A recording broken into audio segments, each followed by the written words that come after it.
Good morning students. आज हम lycopodium जो प्लांट है उसका गैमीटोफाइट या युग्मकोद्भिद पादप किस प्रकार का होता है इसके बारे में अध्ययन करेंगे।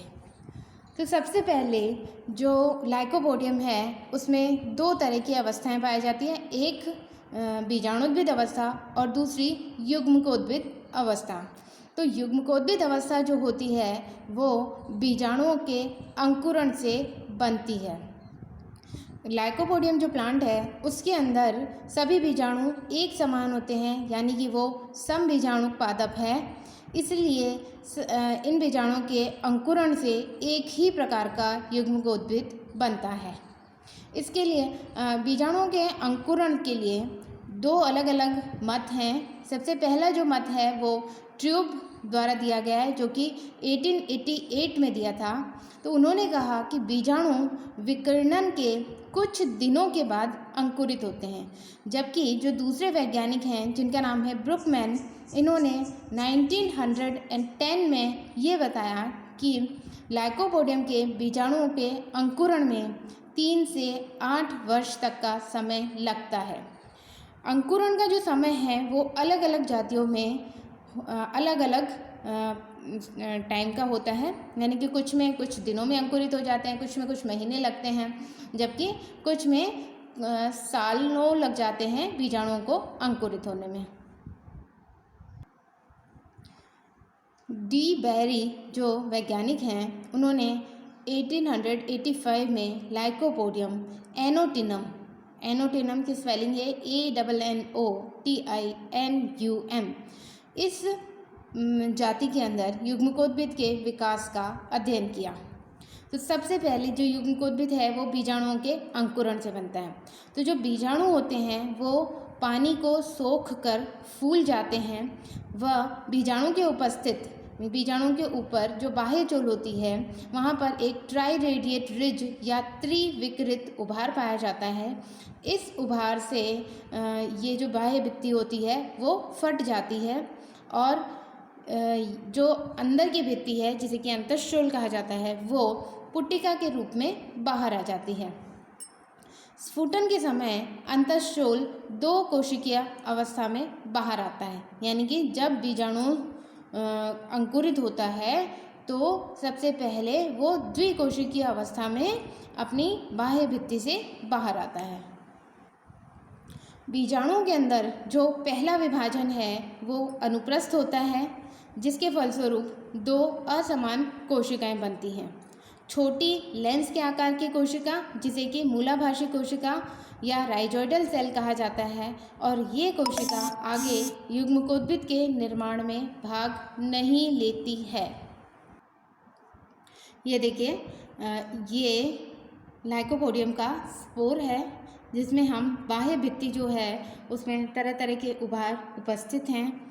इसके अलावा ये जो ट्रायंगल की शेप में ये संरचना है इसे ट्राइरेडिएट रिज या त्रिविकृत उभार कहा जाता है। जब बीजाणु का अंकुरण होता है तो यहाँ से भित्ति फटती है और ये 3 भागों में, एक इस तरफ, एक इस तरफ और इस तरफ, इसके जो कपाट हैं वो खुल जाते हैं और यहाँ से अंतःशोल इस अवस्था में बाहर आता है। ये अवस्था है द्विकोशिकीय अवस्था, यानी कि पहला विभाजन जो हुआ अनुप्रस्थ विभाजन है लेकिन असमान है, यानी कि एक कोशिका बड़ी बन रही है और दूसरी कोशिका छोटी बन रही है। छोटी जो कोशिका होती है इसे मूलाभासी कोशिका या राइजोइडल सेल कहा जाता है। अब आगे देखते हैं कि आगे इसका विभाजन किस प्रकार से होता है। अब जो बड़ी कोशिका है उसमें फिर से अनुप्रस्थ विभाजन होता है और उसके फलस्वरूप 3 कोशिकाएं बन जाती है। सबसे नीचे लेंस के आकार की मूलाभासी कोशिका, उसके बाद आधारीय कोशिका और फिर सबसे ऊपर की तरफ ऊपरी कोशिका, यानी कि अब यहाँ पे 3 कोशिकाएं हो गई हैं। अब ये जो सबसे ऊपरी कोशिका है उसमें 2 विभाजन होते हैं और इसके फलस्वरूप शीर्ष कोशिका बनती है जो कि 2 तरफ से विभाजित हो सकती है। इस समय तक युग्मकोद्भिद जो है वो 5 कोशिकीय अवस्था में होता है। ये देखिए, यहाँ पे जो ऊपरी कोशिका है उसमें फिर से एक अनुप्रस्थ विभाजन हुआ, इससे दो कोशिकाएं बन गई। तो ये हो गई राइजोइडल या मूलाभासी कोशिका, ये आधारी कोशिका और ये ऊपरी कोशिका। अब ये जो ऊपरी कोशिका है इसके अंदर दो विभाजन हो रहे हैं। तो आगे चलेंगे, ये पहला विभाजन इस तरह से हुआ और दूसरा विभाजन इस तरह से हुआ। इसके फलस्वरूप यहाँ पे कितनी 3 कोशिकाएं बन गई। इन 3 में से जो कोशिका केंद्र में है ये कोशिका 2 तलों पर विभाजित हो सकती है, यानी कि ये विभाजन द्वारा इस तरफ भी कोशिका बना सकती है और इस तरफ भी कोशिका बना सकती है, इसीलिए इसे 2 तलों में विभाजन की क्षमता होती है। तो यहाँ पे ये जो बीजाणु है वो 5 कोशिकीय अवस्था में है। पहली कोशिका, दूसरी कोशिका, तीसरी, चौथी और 5वीं कोशिका। यहाँ पे सबसे नीचे की तरफ राइजोइडल या मूलाभासी कोशिका, ये आधारी कोशिका और ये बाकी सभी ऊपरी कोशिका। तो यहाँ पे ये जो 5 कोशिकीय अवस्था है इस समय तक यहाँ न तो पर्णहरित उपस्थित होता है और न ही अंतःपादपीय कवक मूल या माइकोराइजा पाया जाता है। युग्मकोद्भिद का आगे विकास तभी होता है जब कवक आधारीय कोशिका से अंदर प्रवेश करती है, यानी कि अगर इसमें माइकोराइजा एंटर नहीं करता है, यानी किसी प्रकार की जो फंगस है वो इसमें एंटर नहीं करती है, तो युग्मकोद्भिद जो है वो 5 कोशिकीय की अवस्था में ही महीनों या सालों तक पड़ा रहता है। अब जब इसमें कवक ने प्रवेश कर लिया तब इसमें फिर से आगे विभाजन प्रारंभ हो जाता है। प्रत्येक कोशिका जो ऊपर की तरफ है, यानी ऊपर की तरफ 3 कोशिकाएं थी, तो प्रत्येक कोशिका परिणतिक विभाजन द्वारा एक बाहरी व एक भीतरी कोशिका बनाती है। बाहरी कोशिका में कवक का संक्रमण होता है व माइकोराइजा का निर्माण होता है, जबकि आंतरिक कोशिका जो होती है वो युग्मकोद्भिद का निर्माण करती है। तो यहाँ पे किसी भी कवक जब लाइकोपोडियम में एंटर करती है तो वो एक तरह से उसे इस आगे युग्मकोद्भिद के निर्माण के लिए प्रेरित करती है। यहाँ देखिए, ये राइजोइडल, ये आधारी कोशिका और ये ऊपरी कोशिकाएं हैं। तो यहाँ पे राइजोइडल कोशिका का कोई काम नहीं है। आधारी कोशिका जो है, जो कि ये वाली कोशिका है, यहाँ पे फंगल हाइफा का इन्फेक्शन हो गया। अब जब यहाँ पे इन्फेक्शन हो गया तो ऊपर की तरफ ये जो 3 कोशिकाएं थी इनमें परिणतिक विभाजन हुआ, जिसके फलस्वरूप 3 कोशिकाएं बाहर और 3 कोशिकाएं अंदर बन जाएंगी। जैसे अगर इसमें देखें तो 1, 2, 3, 4, 5, 6, यानी कि 6 कोशिकीय अवस्था ऊपरी कोशिका से जो विभाजन के द्वारा बनी है वो बनी है। अब यहाँ पे जो सबसे बाहर की जो कोशिकाएं हैं, ये आधारी कोशिका है जिसमें बिंदु बिंदु से कवक का संक्रमण दिखाया गया है, और यहाँ पे जो बाहर की कोशिकाएं हैं ये सभी, जिसमें किस तरह से गोलाकार संरचना बनाई गई है, ये कवक से संक्रमित है, और जो आंतरिक कोशिकाएं हैं ये आगे जाके युग्मकोद्भिद का निर्माण करती हैं। अब देखते हैं कि जो परिपक्व युग्मकोद्भिद है, जिसे कि प्रोथेलस कहा जाता है, वो लाइकोपोडियम में किस किस प्रकार का होता है। तो सबसे जो कॉम्प्लिकेटेड जो युग्मकोद्भिद होता है वो लाइकोपोडियम में पाया जाता है। ट्यूब एंड ब्रुकमैन के अनुसार युग्मकोद्भिद मुख्यतः 3 प्रकार के होते हैं।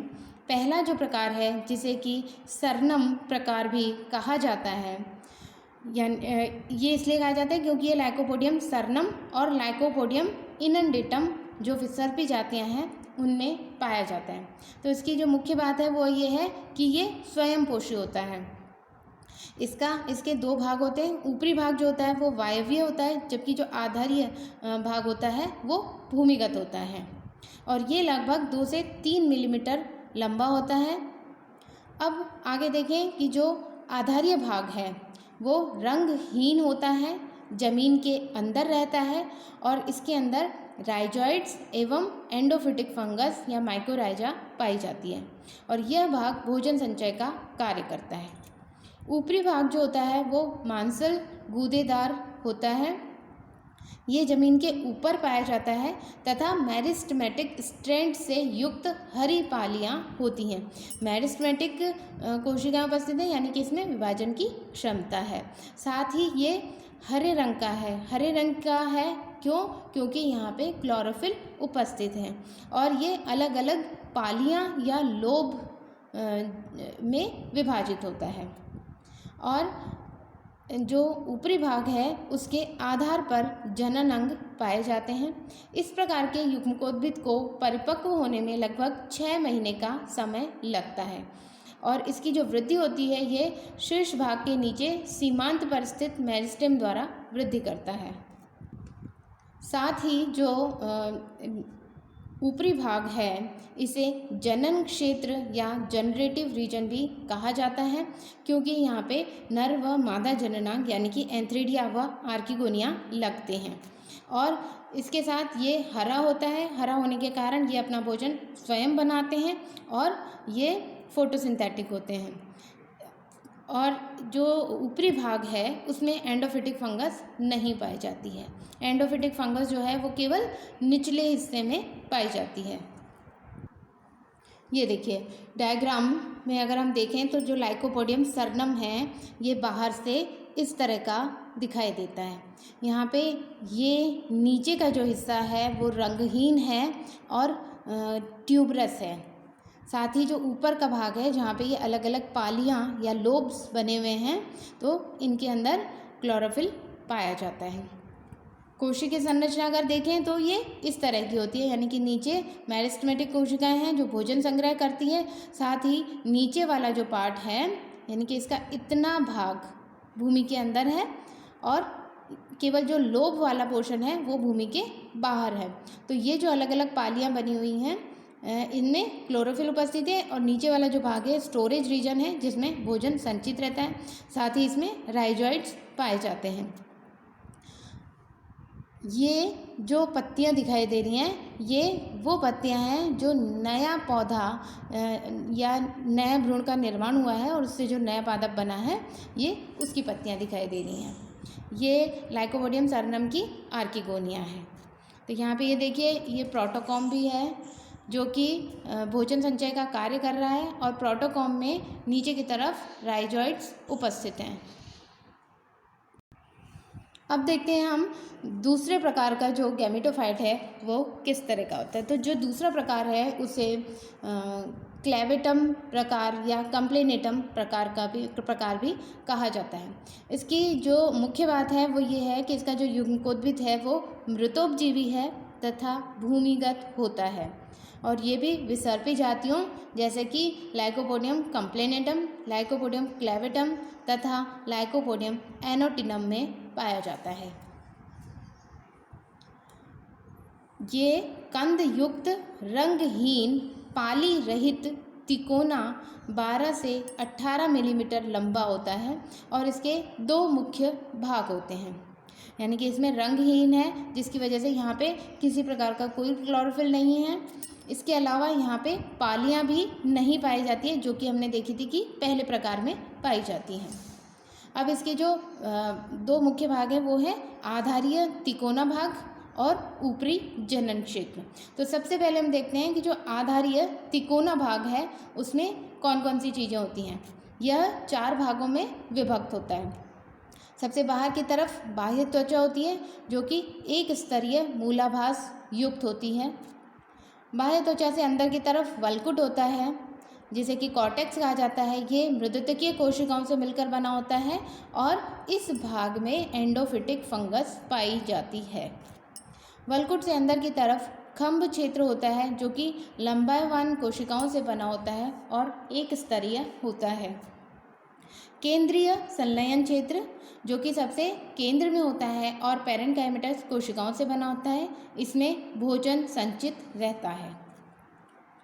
दूसरा जो भाग है ऊपरी जनन क्षेत्र, तो ये मृदुतकीय कोशिकाओं से मिलकर बना होता है। कवक मूल रहित होता है, यानी कि इसमें माइकोराइजा नहीं पाया जाता है और सीमांत मेरिस्टेम से इसकी वृद्धि होती है तथा इस भाग में जनन अंग लगते हैं और ऊपरी जो जनन क्षेत्र होता है वो थोड़ा चौड़ा होता है और कपनुमा होता है। इसमें स्त्रीधानियाँ जो होती है वो किनारे की तरफ लगती है, जबकि पुंधानी जो होती है वो केंद्र में लगती है। ये देखिए, ये लाइकोपोडियम कंप्लेनेटम का प्रोथेलस है। इसके दो भाग हैं, ऊपर की तरफ जनन क्षेत्र और नीचे की तरफ आधारीय क्षेत्र। जो आधारीय क्षेत्र है इसमें हमें सबसे बाहर की तरफ एक कोशिकीय बाह्य त्वचा दिखाई दे रही है और इस बाह्य त्वचा के अंदर राइजोइड्स उपस्थित हैं। बाह्य त्वचा से अंदर की तरफ जो ये कोशिकाएं हैं इसमें थोड़े डॉट डॉट से दिखाई दे रहे हैं, यानी कि ये कॉर्टेक्स का भाग है जिसके अंदर माइकोराइजा उपस्थित है। माइकोराइजा से अंदर की तरफ खम्बुतक वाला क्षेत्र होता है, यानी कि खम्बुतक जो होती है उसमें लंबी कोशिकाएं होती हैं, तो ये लंबी कोशिकाओं का क्षेत्र है जो एक कोशिकीय परत है, लेकिन ये लंबी होती हैं इसीलिए ये इतना चौड़ा क्षेत्र दिखाई दे रहा है। और सबसे केंद्र में जो है वो है संलयन क्षेत्र, यानी कि यहाँ पे भोजन संग्रहित होता है। ऊपर की तरफ अगर देखें तो ये ट्यूबरस संरचना है, ये इसका बाह्य आकारिकी है, बाहर से दिखने में ये इस तरह का दिखाई देता है। यहाँ पे ये जो पार्ट है वो मेरिस्टेमेटिक पार्ट है। ये जो मेरिस्टेमेटिक पार्ट है उससे आगे की वृद्धि होती है और एक तरफ ये आर्किगोनिया लगी हुई हैं, जबकि एक तरफ ये यहाँ पे एंथ्रिडिया लगे हुए हैं। तो ये है दूसरा प्रकार। ये है लाइकोपोडियम क्लेवेटम का प्रोथेलस है। लाइकोपोडियम कंप्लेनेटम का हमने देखा था और अब देखते हैं लाइकोपोडियम क्लेवेटम, जो कि दूसरे प्रकार में ही आता है।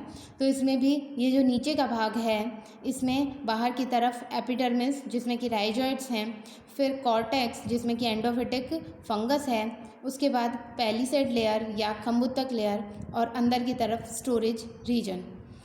ऊपर की तरफ जनन क्षेत्र है और ये जो जनन क्षेत्र है उसमें एक तरफ यहाँ पे आर्किगोनिया लगी हुई हैं, बीच में एंथ्रिडिया लगी हुई हैं और यहाँ पे फिर से आर्किगोनिया लगी हुई हैं। और ये मेरिस्टेमेटिक भाग है जहाँ से कि प्रोथेलस की आगे वृद्धि होती है। तो यहाँ पे जो ये दूसरे प्रकार होता है ये पूरी तरह से जमीन के अंदर दबा हुआ होता है और जमीन के अंदर दबा हुआ प्रोथेलस तभी विकसित होता है जब बीजाणुओं का अंकुरण जो है वो थोड़े समय के बाद होता है, यानी कि अगर विकिरणन के थोड़े समय बाद बीजाणु अंकुरित होते हैं तो तब तक वो बीजाणु पूरी तरह से मिट्टी में दब चुके होते हैं। ऐसी स्थिति में उससे जो युग्मकोद्भिद बनता है वो ट्यूबरस होता है और पूरी तरह से भूमिगत होता है, साथ ही वो मृतोपजीवी होता है। अब देखते हैं तीसरा प्रकार। तीसरा प्रकार जो होता है इसे फ्लैगमेरिया प्रकार भी कहा जाता है, क्योंकि ये अधिपादपीय जाति जैसे कि लाइकोपोडियम फ्लैगमेरिया के अंदर पाया जाता है। ये जो युग्मकोद्भिद होता है वो मृतोपजीवी होता है, रंगहीन होता है, वह अनियमित आकार का होता है, साथ ही ये वायवीय होता है।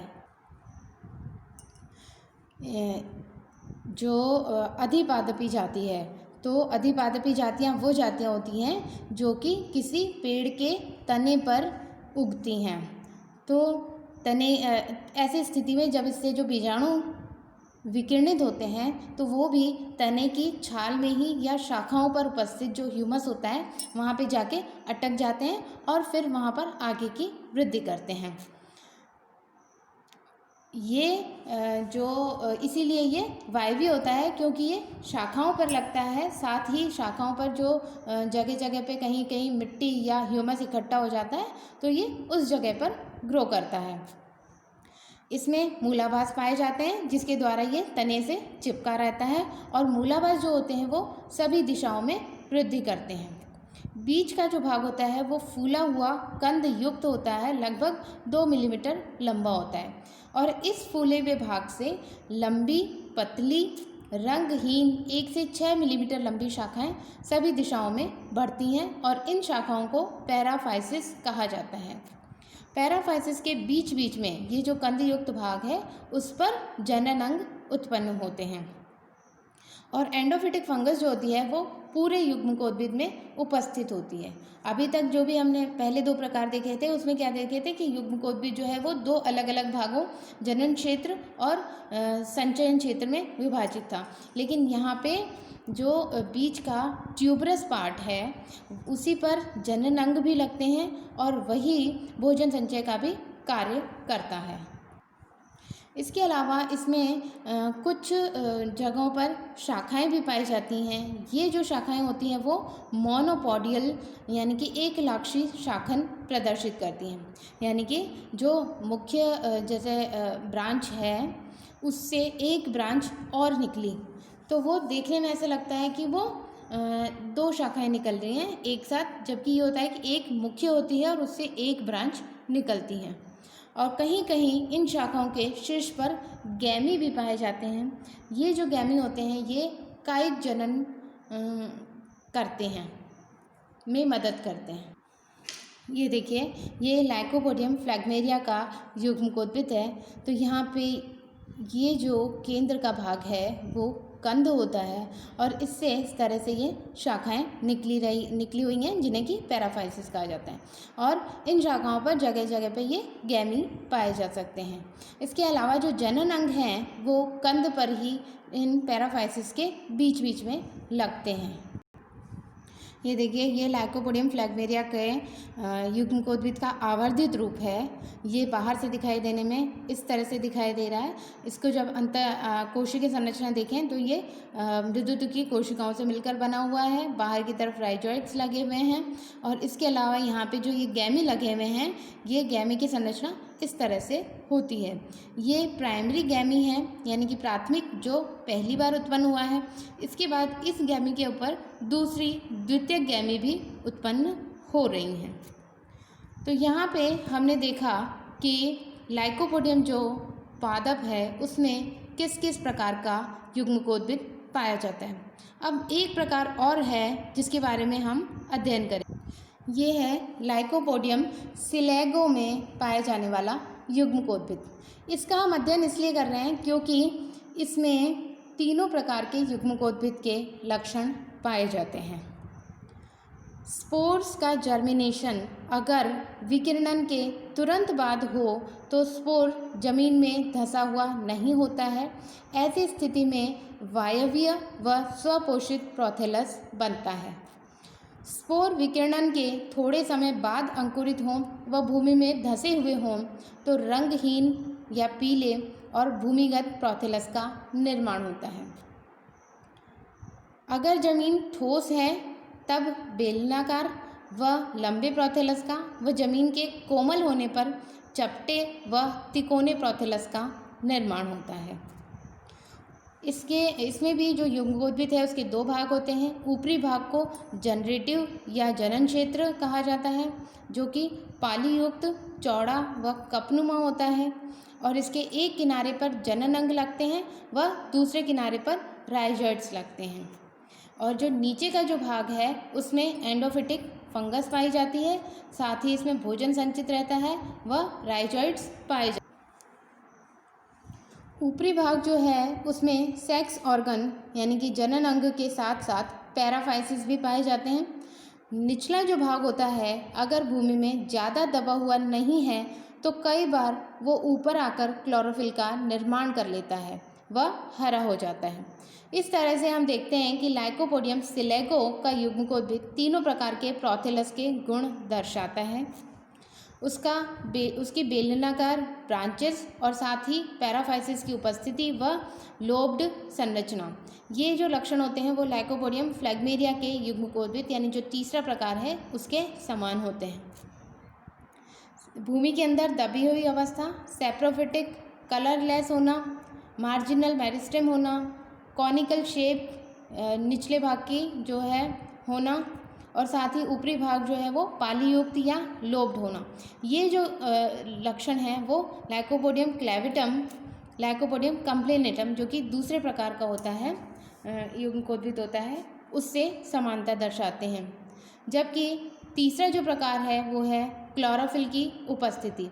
जैसे कि यहाँ पे हमने देखा था कि अगर युग्मकोद्भिद का कुछ भाग जमीन के ऊपर आ जाता है तो वो हरा हो जाता है और उसमें क्लोरोफिल विकसित हो जाते हैं। तो यहाँ पे क्लोरोफिल की उपस्थिति, उसका ग्रीन व ऑटोट्रॉफिक होना, साथ ही राइजोइड्स का केवल निचले भाग में होना, ये जो लक्षण है वो लाइकोपोडियम सरनम से समानता दर्शाते हैं। ये देखिए, ये लाइकोपोडियम सिलेगो का प्रोथेलस है। इसका जो नीचे का भाग है वो कॉनिकल है और एपिडर्मिस से राइजोइड्स निकल रहे हैं। साथ ही जो माइकोराइजा है वो केवल निचले भाग में पाई जाती है।